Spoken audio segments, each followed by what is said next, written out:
Əziz möminlər, bir daha Allah bu əzada əcrinizi bol, günahlarınızı əf və cəmi niyyət və xidmətlərinizi qəbul buyursun inşallah.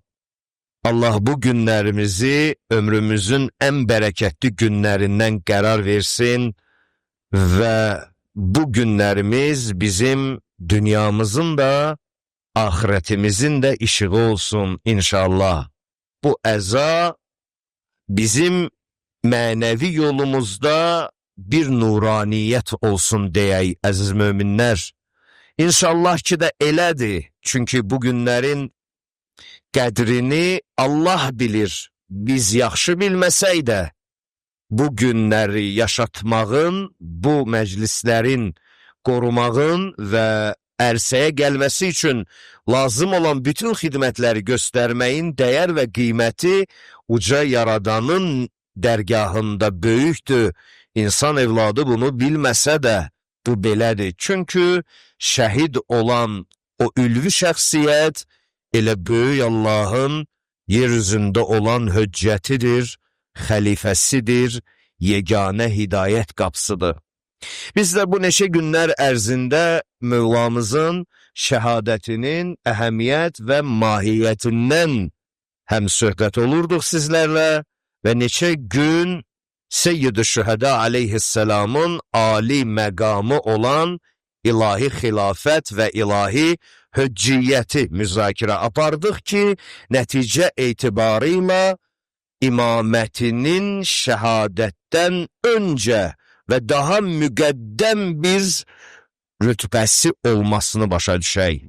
Seyyid-i Şühədə şəhid olmasaydı da imamdır, itaəti vacibdir, sözündən çıxmaq haramdır, elmini dəyişmək bidətdir və günahdır.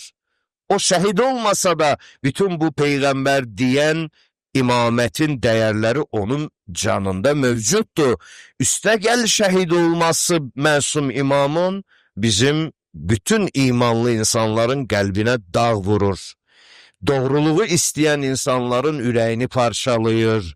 Ədalət, qeyrət, insani keyfiyyətləri sevən hər bir kəs zərrə qədər Seyyid-i Şühədanı tanımaq qabiliyyəti olsa, onun matəmində qəmli, kədərli, müsibətli olmamaq imkansızdır, əgər canımıza iman deyilən bir bərəkət hopubsa. Bu məsələləri bir neçə günlər danışdıq və dünəndən etibarən ilahi mərifətdən danışmağı da zəruri hesab eləyirdik. Çünki Allahın özü ilə bağlı olan ecazkar sifətlərini başa düşdükcə, uca Yaradanın əslində yaxın olduğu qədər bir baxışdan insanın qərarlarından çox uzaq olduğunu anladıqca, Mövlanın həyatımızdakı zərurətini daha yaxşı başa düşəcəyik. Biləcəyik ki, Seyyid-i Şühədə insanlıq üçün niyə lazım idi? Allahı tanıdıqca höccətinin zərurətini biləcəyik inşallah. Görək, uca Allah necə Allahdır ki, Seyyid-i Şühədə və höccətlərini bu cür seçmiş, təyin etmiş və təəssüf ki, ümmət onları şəhid etmişdir. Əziz möminlər, Leyli və Məcnun əsərini hamınız bilirsiniz.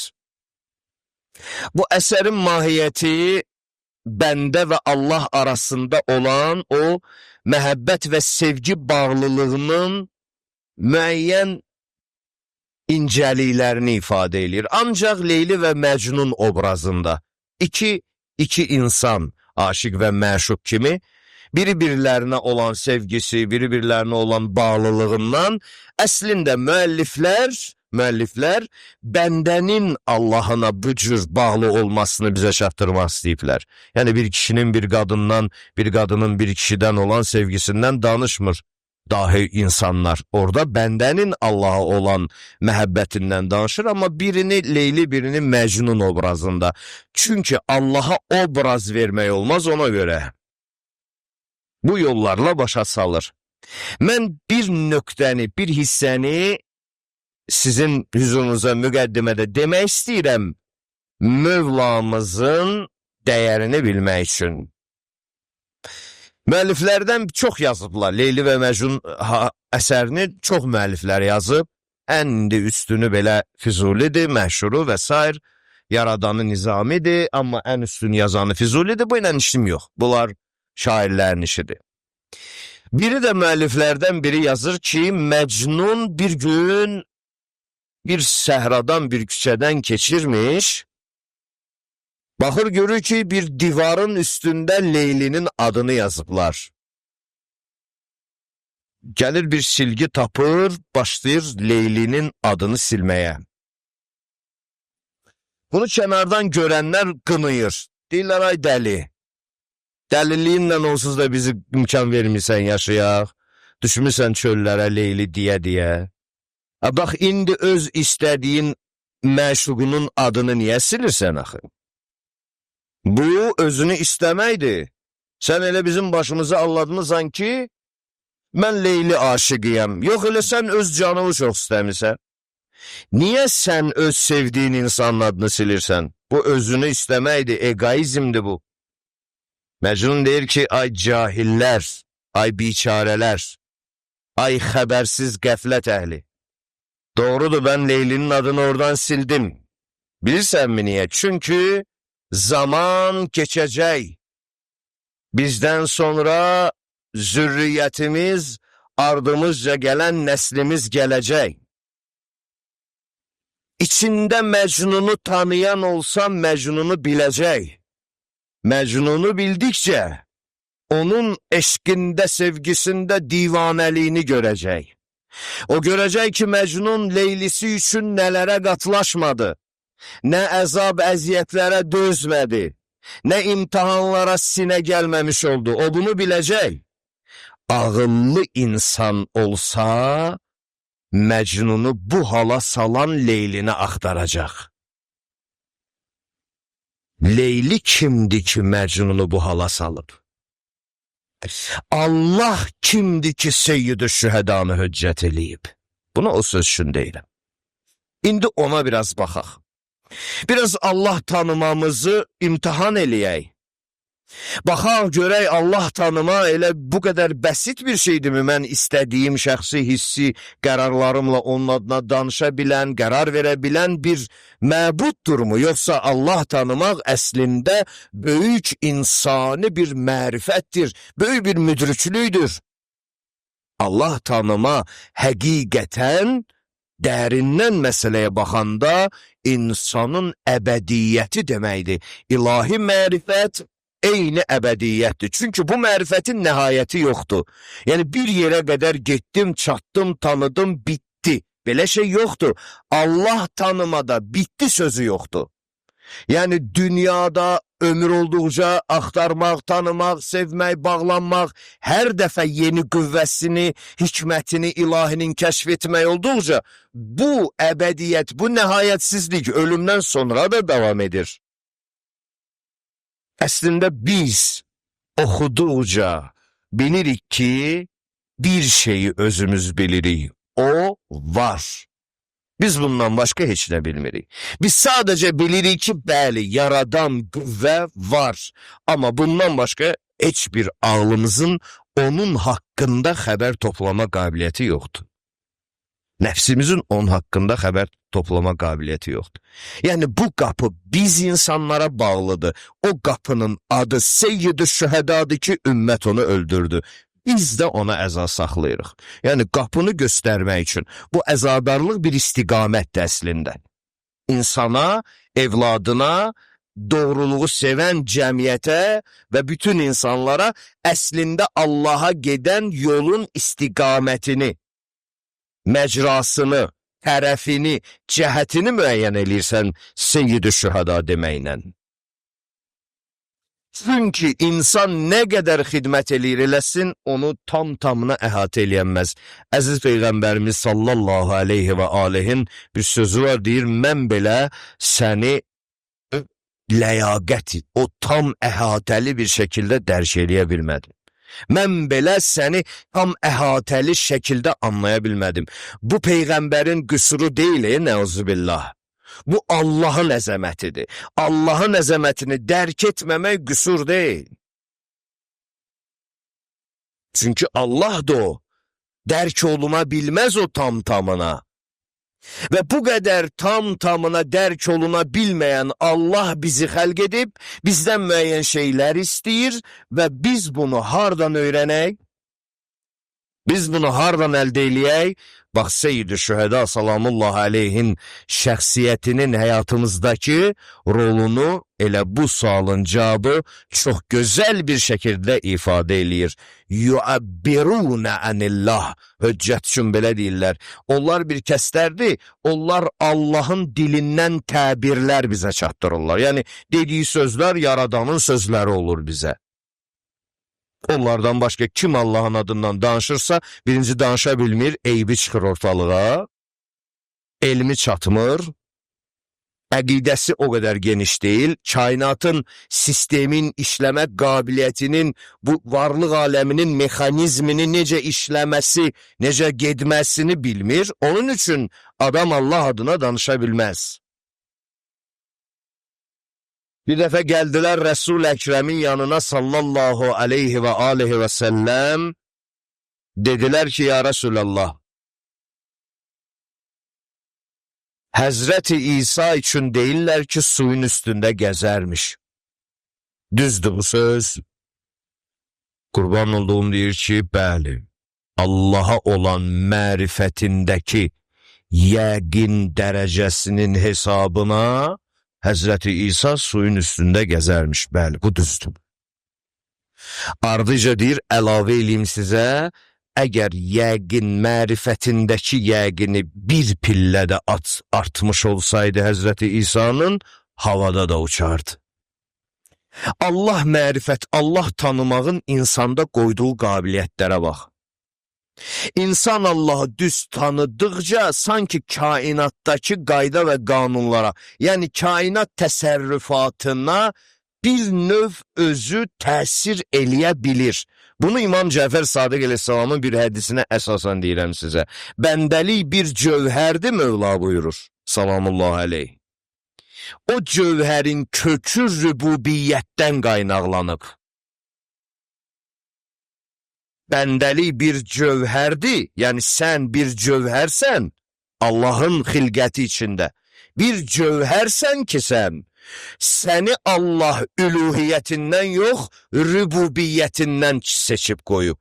Üluhiyyət və rübubiyyət fərqi var Allahı tanıma dərslərində. Üluhiyyət yəni yaradıcı olması. Rübubiyyət yəni yaradıcı olduğu qədər idarə edici də olması. Bax, bəşərin problemi burasındadır.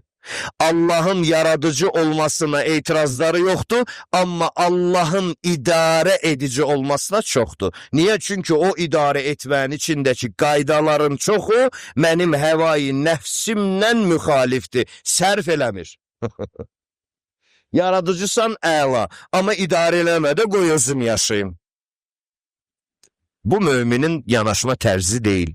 Bu Allaha, tövhidə, nübüvvətə, imamətə, qiyamətə hörmət eləyən insanın yanaşma tərzi deyil. O bizi yaratdığı qədər idarə də edir. Nə ilə? Axı cisim deyil.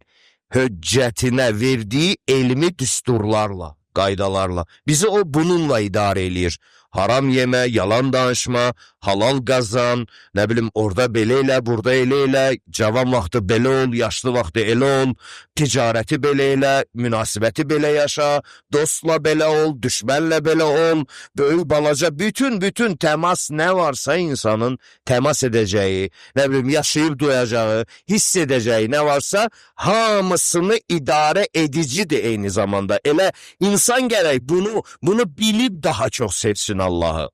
Bir şeyi boş bırakmamısan. Elə Allah belə olar. Bir şeydə deməmisən ki, gedin nə istəyirsiniz, özünüz bildiyiniz kimi eləyin. Xeyr, yaradıb onun qaydasında, yolunu da, formasında, üslubunu da bizə buyurub. Biz siz bəndələr, İmam-ı Cəfər Sadiq əleyhissalam buyurur ki, siz bəndələr, yəni biz hamımız, Allahın idarə edici qüvvəsindən mi deyim, hissəsindən mi deyim, Allaha hissə nisbət vermək olmaz ha? Bu cümlələr, bu sözlər əgər tələffüzdə, cümlədə bir nöqsan olarsa, o mənim nöqsanımdır, biləsiz. Məsələn, Allaha hissə vermək olmaz. Amma biz başa düşək deyənə, bizim anlamağımız üçün bəzi mövzuları hissələməliyik ki, başa düşək. Birdən külliyyatını anlaya bilmirik. Hissələrə böldükcə anlayırıq. Allahın zatında da uluhiyyəti var, rububiyyəti də var. Amma biz başa düşək deyə özünü bu iki sifətdə tanıyır. Yaradıcı, idarə edici. Səni o tərəfdən götürüb. Bunun da çox dərin və incə mənası var. Onu da deyim, hədis qeyd eləmişəm, oxuyacağıq onu. Bütün bunları da onun üçün danışıram ki, Allah bu qədər yaxın olduğu qədər əslində çox da uzaqdır, çox da dərindir, çox da çətindir onun adından danışmaq. Bu yerdə İmam Hüseyin əleyhissalamın zərurəti var. Bütün ilahi səfirlər, höccətlər, xəlifələr məhz bunun üçün aramızdadılar. Əgər insan özü tapa bilsəydi, heç Peyğəmbər göndərməzdi bizim işimizə. Yaxşı? Rübubiyyətindən sənin mayavı götürüb deyir. Bu rübubiyyət nədir? İdarə edici, yəni kainatın dövriyyə sistemi var. Çərxi fələk deyirlər ona. Fırlanır, dövr edir. Bu dövr etdikcə təbiət dəyişir, insan yaşlaşır, nə bilim, qocalır, ölür, gedir, hər şey dəyişməyə məhkum olur, yenilənir. Yaxşı, bütün bunlar hamısı rübubiyyətindəndir. Əgər bəndə olsa, təsərrüfatı öz iradəsində təsir eləyə bilər. Möhkəm hədislərimizin birindədir. Deyir, bəndə mənə aşiq olsa, indi aşiq kəlməsinin özünün də mənaları var. Yəni, mənə bağlı olsa bəndəm, mən də ona bağlanaram. Mən ki ona bağlandım, onun danışan dili, görən gözü, eşidən qulağı mən olaram. Allah buyurur ha, bunu Peyğəmbər Allahın belə dediyini deyir. Əgər biri mənə doğrudan bağlansa, mən də ona bağlanaram deyir. Yəni, bağlanaram neyini? Cisim olmaram ki, yox. Yəni, mənə bağlansa, mənim dediyim qanunları seçib yaşasa. O mənim qanunlarımı seçib yaşadıqca, mən də onun içinə daxil oluram. Bir növ məcazi, kinayə deyirəm bunları. Sonra bir hala gəlir ki, insan Allahın qaydalarını yaşadıqca, bir hala gəlir ki, deyir, onun danışan dilim mənəm, görən gözüm mənəm, eşidən qulağı mən olaram. Gəldi bu məqama çatdı ki, onun bütün orqanları məni səsləyir, da hicabımı da götürərəm o ilə, aramdan. Onun nəticəsi nə olar? Deyir, bir şeyə mən necə ol deyirəm olursa, o bəndəmi də o statusu verərəm ki, ol deyər olar. Gör, insanın içində, fitrətində, ruhunda nə boyda bir xoşbəxtlik daşıyır. Amma biz İraq-üzüzdən, biz həvai nəfsi seçərək nə qədər bədbəxtliyi seçdik. Biz Allah adına şəxsi işlərimizlə, düşüncəmizlə qərar verə bilmədiyimiz bir canlı insan olduğumuz üçün uca yaradan bizlə öz arasında Peyğəmbərini, Peyğəmbər də öz vəsiyyəti ilə məsum insanları mühüm, ciddi vəsiyyət olaraq təqdim edir. Və bu şəhadət də o vəsiyyətin hörmətsizliyidir, qətlidir, faciəsidir. Və bunu qorumaq bütün iman əhlinin borcudur, əziz möminlər. İmam Cəfər Sadiq əleyhissalamın ilahi mərifət fəslində danışdığı dərslərdən biri ilə davam edirəm. Mövlamız buyurur ki, kim Allaha təvəhhüm etsə, vəhimlə Allahı təsəvvür eləmiş olsa, o əslində küfrün içindədir buyurur. Allah elə bir məbud deyil ki, insanın öz vəhmi ilə məhdudlaşmış olsun. Vəhim nədir? Yəni, mənim xəyali qüvvəm, mənim xəyallarım. Əslində, beynimin düşündüyü qeyri-real məhsullar. Beynim düşünür sadəcə onu. Sadəcə ona belə gəlir. O deyil, reallıq deyil o. Allaha belə təfəkkür, belə təxəyyüllə ibadət eləyən adam küfrün içindədir, xəbəri yoxdur. Yəni, birinci dərs budur ki, heç vaxtı xəyali qüvvələrlə yaradana nisbət getmə. Bu sənin xəyalındır, sənin təxəyyülatındır, sənin fantaziyandır, sənə məxsusdur. Və mən əbədəl ismə dunəl məna fəqəd kəfər. Kim də Allahın adına, təkcə adına, adının mənasına deyil də adın özünə ibadət eləyirsə, bu da küfrün içindədir. Diqqət elə ya, Allah kəlmə olaraq ayrı şeydir. O kəlmənin mənasının insana təsir eləməsi ayrı şeydir. Adam var, Allah kəlməsini vurur məsələn bir tabloya, vurur evə, elə bilir ki, misal, qarşısında durub, nə bilim, ibadətlər eləyir. Allah kəlməsinin qarşısında durur. Adın özündə deyil ki, məsələ, kəlmə-i Allah. Allah kəlməsi, bəli. İmam buyurur ki, bu kəlmələr ki, Allahın adına, sifətinə deyilib, cümlələrə ibadət eləyirsə küfrün içindədir. Əslində cümlə deyil Allah, cümlələr və sifətlərindəki mənalardır. Onu da açıqlayacaq Mövlamız. Bəs doğru olan necədir Allahın mərifətinə yanaşmada? Doğru olan necədir? Mövlamız buyurur ki, doğru olan adlarının mənalarına və o isimlərinin əslində insanın batininə təsir eləməsidir. Yəni Allah və yaxud Xaliq və yaxud Razik, bu müxtəlif adların kəlmələri düz böl-bölə, kəlməyə ibadət eləmirsən, kəlmənin mənasında yaradanın sifətini bilirsən və o qüvvəyə ibadət eləyirsən və o qüvvənin qarşısında durursan. İmam buyurur, hər kəs Allahın sifətləri olan o isimlərin mənalarının təsiri ilə Allah tanısa, bəli, o Allahı düz tanıyıb, qəlbi ona bağlansa, bəli, Allahı düz tanıyıb, nitqi, dili, kəlməni deyil də kəlmənin mənasında olan qüvvəyə, qüvvənin dediyini danışsa, bəli, o düz tanıyıb. İndi bunu biraz necə başa düşək? Mövlanın hədisini mən tamam eləyim, digər ikinci hədisdə biraz da kömək edici təbirlərlə anlayacağıq. Mövla buyurur ki, Allah kəlməsi, Razik, Xaliq, cümlə və kəlmələri, bunlar kəlmədə deyil Allah. O kəlmə sələm əvvəl İbrani dilində başqa cür deyiblər ona. Əleyhissalamın mərhum Səduq yazır, deyir Mövla, bir neçə nəfərlə səfərdən qaydırmış, gedirmiş, susuyurlar, Allah Yezdə lənət eləsin.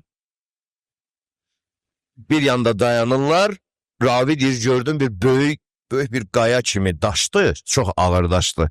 Yəni bir insan onu tək götürə bilməz, bəlkə 4-5 adam qaldırıb qoyar. Mövla gəldi, o daşın qabağında dayandı, İbrani dilində zikir elədi.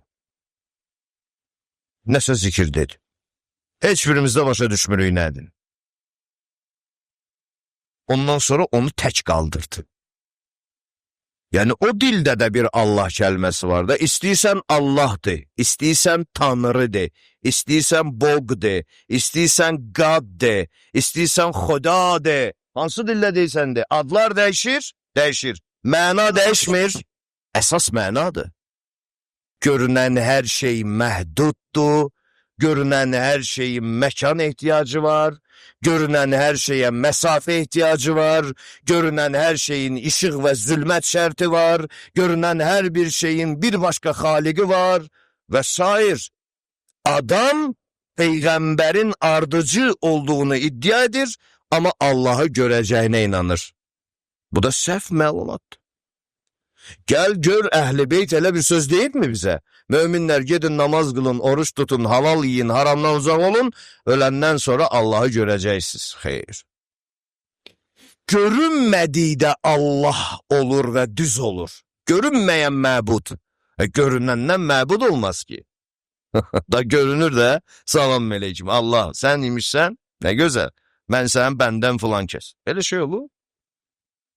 Belə Allah olur. Belə Allah bu qədər incəlikləri yarada bilir.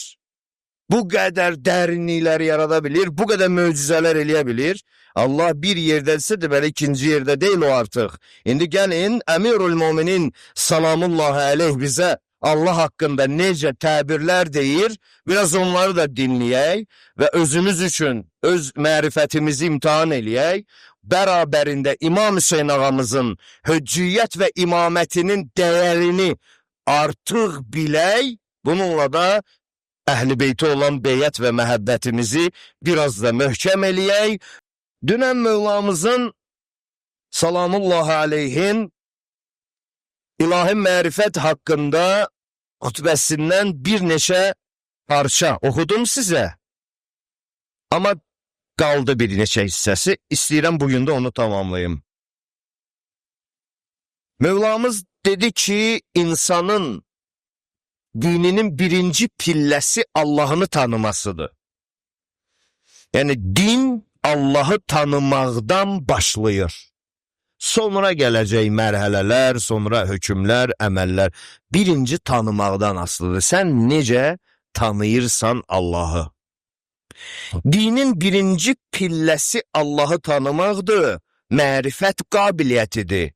Dedikdə o mərifət ki, sərhəddi yoxdur, adamına görə də dəyişir. Adamına görə də dəyişir. Bax, burası budur.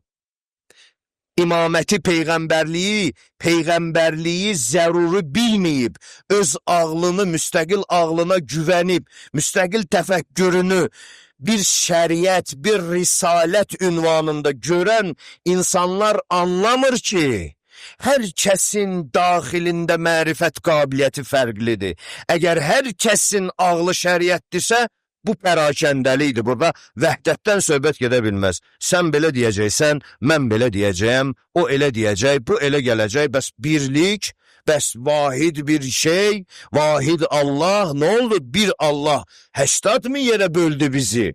Bir Allah bu qədər minlərlə fərqli hökmlər mi dedi bu insanlara? Ne oldu bunlara? Xeyr, bir Allah bir ünvan təyin eləmişdi. Bu insanlar getdi o ünvana qarşı cinayət elədi.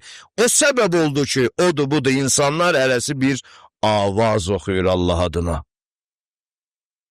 Vay sənə qurban olum ilahi.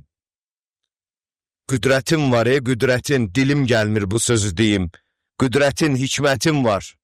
Amma qalsa ki, ən məzlumluğa elə sənin adından böyük məzlum ad var. Allah adından böyük məzlum ad tanıyırsan bu dünyada. Kim nə istəyir onun adından danışır? Bundan böyük məzlumiyyət var. Hı? Yalan danışmırlar onun adından. Danışırlar. Öz hisslərini danışmırlar Allah adına. Lap yaxşı danışırlar. Şəxsi maraqlarını təqdim edib Allah belə istədi demirlərmi? Deyirlər. Lap yaxşı deyirlər. Əllərinin içindən nə gəlir? Bir Allah bu qədər fərqli düşünə bilməz, fərqli hökm verə bilməz, fərqli şeylər eləyə bilməz. Bunu fərqli eləyən biz insanlar, səbəb də budur, höccətini həyatımızdan çıxartdığımız üçün. Dinin əvvəli mərifətdir. Mərifətin də kəmalı təsdiqdir. Allahın əmrini təsdiq etmək. Təsdiq etmənin kəmalına tövhid deyirlər. Tövhidin də canı ixlasdır. Yəni adam gərək Allaha, sevgisinə, etiqadına başqa heç bir rəng boyamasın. Təmiz, müxlis Allaha sevsin. Yaxşı, gəlin bu ixlasdan sonra Mövlamız nə deyir? Bunu necə əldə eləyə bilərik biz? Mövla necə buyurur salamullahi aleyh? Buyurur bir insanın Allaha qarşı müxlis, təmiz olmasını bacarması üçün nəfyus sifatı ənhu, sifət deyilən vəsfi Allah'tan götürsün. Müxlislik buradadır. Yəni Allah sənin üçün hansısa bir sifət məhdudiyyətində qalmasın. Yaradıcılıq çərçivəsi, öldürücülük çərçivəsi, Allah ruzi verənlik çərçivəsi, xeyr, bir çərçivədə qalmasın buyurur. Bütün sifətlər ki, onun haqqında deyilir, amma əslində o sifətləri onun zatına bəzən nisbət vermək olmaz. Bütün canlılardakı xasiyyət və xarakterlər yaradır, heç bir xasiyyət və xarakteri yaradanda da vardır demək olmaz. Birinci gərək elə o sifətləri, məxluqa verdiyi sifətləri ondan uzaqlaşdırasan. Çünki sən məhdud bir sifətdə tanısan, bu müxlislikdir, bu qarşılıq deməkdir. Hər bir sifət özü şəhadət verir ki, mən Allahda mövcud deyiləm, mən Allahın yaratdığıyam. Hər bir sifət, sağlamlıq bir sifətdir canlı üçün, elə deyilmi? Xəstəlik bir sifətdir canlı üçün. Sən Allaha sağlam və ya xəstə deyə bilərsənmi? Xeyr. Sifətin özü şəhadət verir ki, mən Allah'a olmaz. O mənim xaliqimdir. Mövlamız görün necə buyurur, salamullahi aleyh. Kim Allaha hansısa bir vahid çərçivə sifətində iman gətirsə, elə bilsin ki, Allah bir idi, onun beynində ikiyə bölüb. Sənnahu, ikiliyib onu. Kim Allahı ikiyə bölsə, hissəliyib onu. Kim Allahı hissələrə bölsə, işarə eləyib ona. Ağa gör, bunların heç biri Allah'da deyil. Amma biz ancaq bu qədər məhduduq. Yəni biz işarə, cəhətdən o yanasını anlamırıq. Amma Allah cəhətin üstüdür. Yaxşı mı? Biz məhdudiyyətdən başqasını anlamırıq. Çünki bizim gördüyümüz budur. Bizi heç kim də qınamaz. Amma Allah o məhdudiyyətin üstündədir. Yəni biz əslində nəyi görürüksə, heç biri Allah'da deyil. Bunu demək istəyirəm. Biz görürük sadəcə onu. Beynimiz bunu görür. Gördüklərimizin heç biri Allah deyil. İnsan ölür gedir əbədiyyət aləminə, orada da Allah'ı görmür. Yəni oturmayıb Allah orada bizi üçün, bizi gözləmir. Bir aləmə gedir. Ana bətnindən dünyaya gələn insanlar kimi. Dünya bətnindən ahirətə gedirlər. Aləm də orada. Allah orada oturmayıb ancaq. Yaxşı mı? Kim desə ki, filmə, yəni hardadır, yanlış tanıyıb, elə bil birini başqasının içində gördüyü kimi. Kim desə ki, nəyin üstündədir, yenə xəta eləyib. Çünki birini üstün olanda, üstündən aşağı da olmalıdır. Allaha aşağılıq üstünlük nisbəti vermək olmaz. O vardır, amma sonradan yaranmış olan varlıqdan deyil. O mövcuddur, amma yoxluqdan vücuda gələn deyil. Bu sözünə baxın, bax Mövlanın gözəl Allah'ı tanıtdırdığı dərslərdə dediyi cümlə. Allah'ın hüccətinin ehtiyacını insana başa salan cümlə. Buyurur ki, o hər şeylədir, tərkib hissəsidir. Allah üçün deyir Mövla. Allah buyurur ki, hər şeylədir, amma o şeylərin tərkib hissəsi deyil. Eyni zamanda hər şeydən ayrıdır, amma həmin şeylərdən xəbərsiz deyil. Buyur. Uca yaradan belədir. Allah bu cürdür. Hər şeylədir, tərkib hissəsi deyil. Hər şeydən ayrıdır, xəbərsiz cahil deyil. Necə başa düşümsən? Necə sənin adına qərar verib? Mən necə bilim belə məbud nə istəyir, nə istəmir? İnsan bunu necə bilsin? Bilmədiyini etiraf etdiyi anda insan hüccətin zərurətinə şəhadət verməlidir. Onun üçün ayələrdə keçirdə deyir, Peyğəmbərə itaət eləyən mənə itaət edir. Ona qulaq asan mənə qulaq asır. Öz fikri ilə olmaz. Bütün bunlar hamısı ilahi mərifətə xidmət eləyən dərslərimizdir, əziz möminlər. Hərəkət edəndir. İş görendi, Allah üçün deyir. Failun, iş görendi Allah. Amma nə hərəkət, nə alət səbəbilə yox. İş görendi, faildi, feili görendi ama hareketsiz. İnsan hareketsiz işin ne olduğunu bilebilir mi? İnsan hareketsiz iş ne olur bilir mi onu? İnsanın beyninde böyle bir məlumat yoktu. Hareketsiz iş görmək. İnsan için iş harekettir, hareket iştir. Bitti. Her şey belədir. Acılısan belə hareket edib yiyəcəksən. Hareketsiz iş görmək. Aletsiz iş görmək insan başa düşebilir mi ne olan şeydir? Sen aletsiz, vasitesiz ne tapabilirsen bu dünyada? Yemək yəndə də bir qaşıq da olmasa barmaqlarına ihtiyacın var. Barmaqların da kəsilsə ağzına ihtiyacın var. Alət yoxdursa iş yoxdur. Hərəkət yoxdursa iş yoxdur. İş varsa hərəkət var, iş varsa alət var. Amma Allah'ta bunlar yoxdur. İndi insan İmam Hüseynsiz Allah'a necə çata bilər? Mən sizə qızıl xırdalayıram ama diqqətlə qulaq assas. İmam Hüseyin ağanın məqamını görün sizə necə başa salırım. Yoxdursa Seyyid-i Şühəda, yoxdursa Allah'ın höccəti, belə Allah'ın adından buyur mənə danış görüm, inandır görüm ki sənin dediğin, bax bu Allah'ın, hər alətsiz və hərəkətsiz iş görən Allah'ın sən hökmünü hardan bilirsən ay yazın? Sən hardan bilirsən? Gəlmisən də hələ Peyğəmbər kürsüsünü qəsb eləmisən, mənəm möminlərin əmiri deyirsən, xalqa alladırsan, möminləri yalandaşırsan, haramları halal eləyirsən, halalları haram eləyirsən, hamıya da göstərəndə özünü hidayət çırağı kim göstərirsən, məgər Peyğəmbərdən sonra hey belə olmayıb mu? Üməyyəsi, Bəni Abbasiləri, osu busu, hamısı belə olmayıb mu? Başka söz mü deyiblər bizə?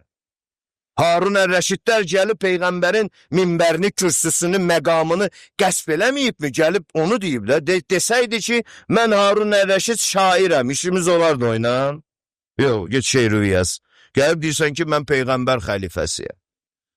Ay biçarə, ay məlun, ay şeytan, ay otdan qoxmayan zavallı, alovla otla oynayan yazıq və onun kimi yazıqlar. Sən hərəkətsiz işi mənə başa sal, sonra Allah'ın xəlifəsi olduğuna inanaram. Bir başa sal necə olur o? İnsanın beynine hərəkətsiz iş yoxdur. Amma deyir Allah failun bila hərəkətin vəl alə. Allah deyir iş görəndi, hərəkətsiz və alətsiz. İnsan da elə bilir Allah tanıyır. İmam yoxdursa, məsum höccət yoxdursa, Allah tanıma da yoxdur demək olar. Xətalıdır. Bəsirun, o görəndi, izla mənzurə eləyhi. Bir nəfər aləmdə hələ baxan, görən varlığı yox idi, o görən idi. Təkdir. Kiminlənsə söhbət eləsin yanında, darıxmasın, o gedəndə darıxsın, belə deyil onun təkliyi. O belə təkdir. Amma insan tək qala bilərmi? Tək yaşaya bilərmi? Təkliyin ağırlığını bilirsən nə olan şeydir? Bilmirsən. Çünki yaşamamışıq, düşməmişik o vəziyyətə. Doğulandan ölümə qədər illa ki yanımızda cəmimiz var, ailə də olsa, bir nəfər də olsa, insan da olmasa gedib bir Allahın dilsiz heyvanı ilə nəsə bir vaxt keçirirsən. Tək anlayışı yoxdur insan üçün. Təkliyin şiddətini bilirsənmi? Bilmirsən. Təkliyin ağırlığını bilirsənmi? Bilmirsən. Sən nə bilirsən tək olmaq nə olan şeydir? Sən nə bilirsən tək qalmaq, şəriksizlik, tək, bu necə olan bir? Sən tək qalsan ürəyin partlayar. Bəzi senaristlər, bəzi videoroliklər düzəldirlər. Birində də göstərir, çoxdan görmüşəm. Böyük bir şəhərdir, hər şey var, heç kim yoxdur, bir nəfər tək insan qalır. Hər şey bunu, istədiyi evə girir, istədiyi maşına oturur, sürür, istədiyi, nə bilim, hara banklara girir. Amma təkdir. Heç mənası yoxdur. Sıxıcı, darıxdırıcı, adamın ürəyi partlayar. Amma o elə deyil. O təkliyindən sıxılmır. Gör, nə qədər fərqimiz var bizim. İnsan da gəlib deyir ki, yox, mənim dediyim qərar elə Allahın qərarıdır.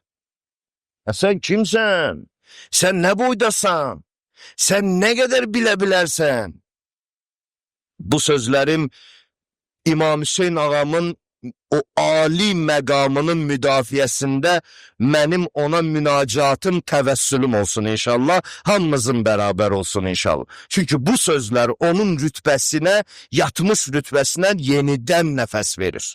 Bəşərə başa salmaq istəyirəm ki, biləsən Seyyid-i Şühəda sənin imamındır, imamın sənin nəyindir, o olmasaydı sən bu zülmətlərin içində qalmalıydın. Ged axtar görüm Allah nəyi harda necə istəyir. Ay tapdın ha, ay tapdın ha.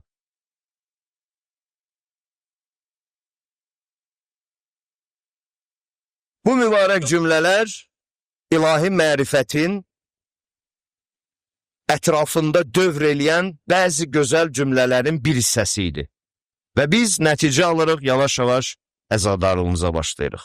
Və biz bir daha Allah hüccətinin, məsum imamın, insanlar üzərində olan zərurətini, Allahın iradə və rububiyyətini bilmədiyimiz üçün daha çox qədrini bilməliyik, daha çox müdafiə etməliyik. Çünki Allah hüccətinin dilində bizlə danışır, hüccətinin elmində bizimlə danışır. Bizdən öncəki qövmlərlə də belə olub. Amma bizdən sonra olmayacaq çünki ən sonuncu peyğəmbər, ən sonuncu imamın dövründəyi Allah zühurun təcil eləsin, bizə indi düşən onların elmlərini yaşatmaqdır. Qardaş, bir yerdə sənə deyirlər ki, Allah belə dedi, denən kim dedi? Kim deyir ki Allah dedi? Soruş, tələb elə, ortalığa çıxacaq filan alim, çox gözəl, o alim hardan deyir? O da öz ustadından, çox gözəl, o hardan deyir? Get, axırda iki şey çıxacaq. Ya öz nəfsidir, ya doğrudan da Peyğəmbər və Əhl-i Beytin dedikləridir. İki şey, üçüncüsü yoxdur. Harda ki gördün öz nəfsidir, denən saxla. Elə sənin nəfsin, onun nəfsi, bunun nəfsi deyə bu günə qaldı da bu din. Söz haqqı hüccətinindir. Sən ki deyirsən Allah bu şeyi istədi, əgər bunu 12 imamın, 14 məsumun hədisi, mötəbər cümləsi ilə desən ki, İmam Rıza belə buyurdu, Peyğəmbər Əkrəm belə dedi, İmam Muhammed Təqi belə buyurdu, aleyhimussalam, bəli, bu elə Allah dediyi deməkdir. Biz elə bunu müdafiə eləmək istəyirik. Biz istəyirik ki, dini camiyyəmizlə bu aktiv olsun. Bütün möminlər bunu tələb edən olsun. Dəlilini Allah adına danışılan sözlərin sənədini tələb eləsin. Yatmasın deyərlər filin qulağında. Kim nə gəldi desin, inanmasın. Fanidir qardaş bu dünya. Ya bu dindarlığı, imanı, mərd-mərdanə dürüst yaşa. Yox, əgər münafiqlik eləyib içində o yana, bu yana özünü çövürüb, kiməsə xoş gəlmə eləyirsənsə, inan mənə eləmə.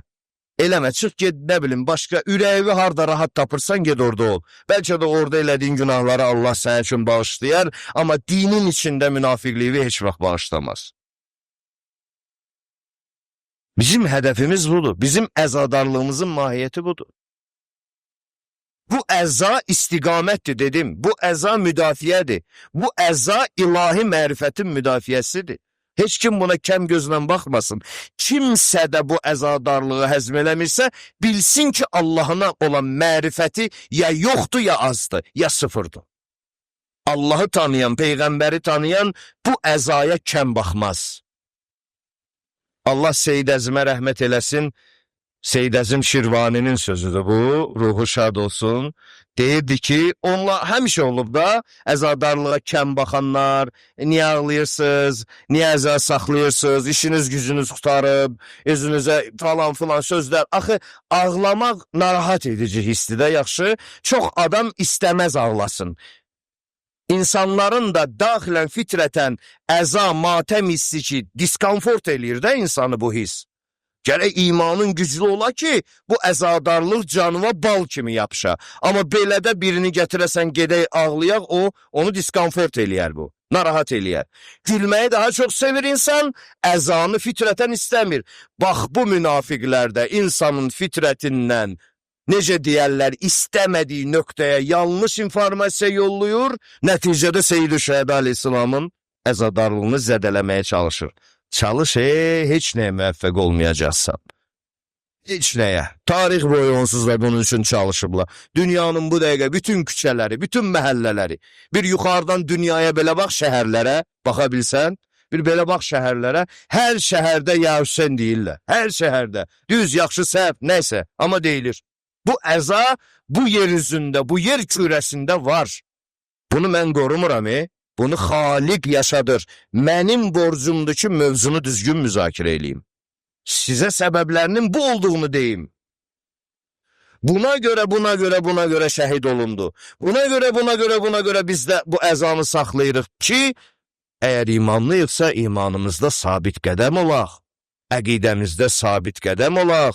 Fani dünyada fani ömrümüzü boş təxəyyülatımızın qurbanı eləməyək. Əziz möminlər, Allah'a and verəm İzzət-i Cəlalına, Muhammed Ali Muhammedin elminə, əxlaqına, Seyyid-i Şühədə salamullahi əleyhin hörmətinə bizi sabit qədəm eləsin inşallah.